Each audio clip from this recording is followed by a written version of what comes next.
Sir ఇక్కడ మీరు చూసుకుంటేనే కనుక 2019లో ఇక్కడ ఎమ్మెల్యేగా పోటీ చేసిన శ్రీ తుమ్మల రామస్వామి బాబు గారు ఇప్పుడు పెద్దాపురం రాజకీయాల నుంచి జిల్లా రాజకీయాలకు వెళ్తున్నారు.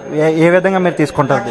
గతంలో 2019లో జనసేన పార్టీ తరఫున తుమ్మల బాబు గారు పోటీ చేయడం, అతి తక్కువ స్వల్ప వ్యవధిలోనే 28,000 ఓట్లు సాధించడం మేము చాలా గొప్పగా ఫీల్ అయ్యాం.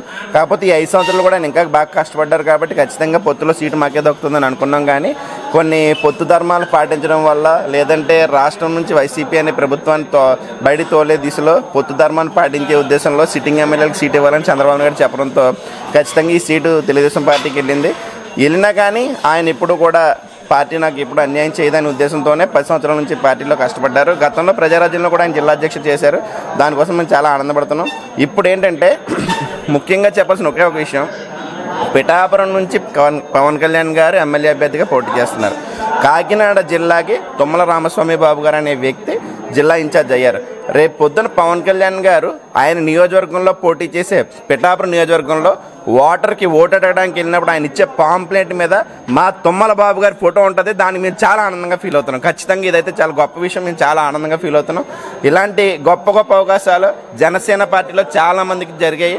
ఇప్పుడు మా తుమ్మల రామస్వామి బాబు గారు జరగడం కూడా మేము చాలా ఆనందంగా ఫీల్ అవుతున్నాం.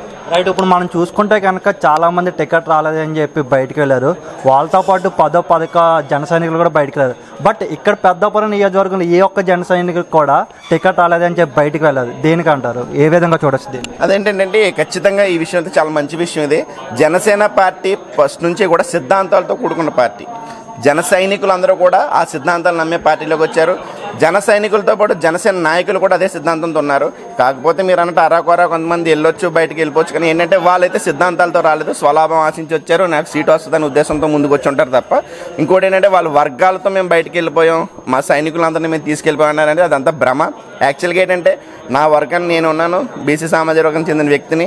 నేను వెళ్ళిపోతే నాతో పాటు మహా అయితే 10 మంది తీసుకెళ్తాను తప్ప 100 మంది జన సైనికులు నేను బయటికి తీసుకెళ్ళలేను. నా నాయకుడు ఇచ్చిన నాకు మాట తీరు అలాంటిది. కాబట్టి ఖచ్చితంగా ఇదంతా అపోహ మాత్రమే, భ్రమ జరుగుతుంది. కొన్ని మీడియా ఛానల్స్ ఇలా చెప్తున్నాయి తప్ప ఇందులో అయితే వాస్తవం లేదు.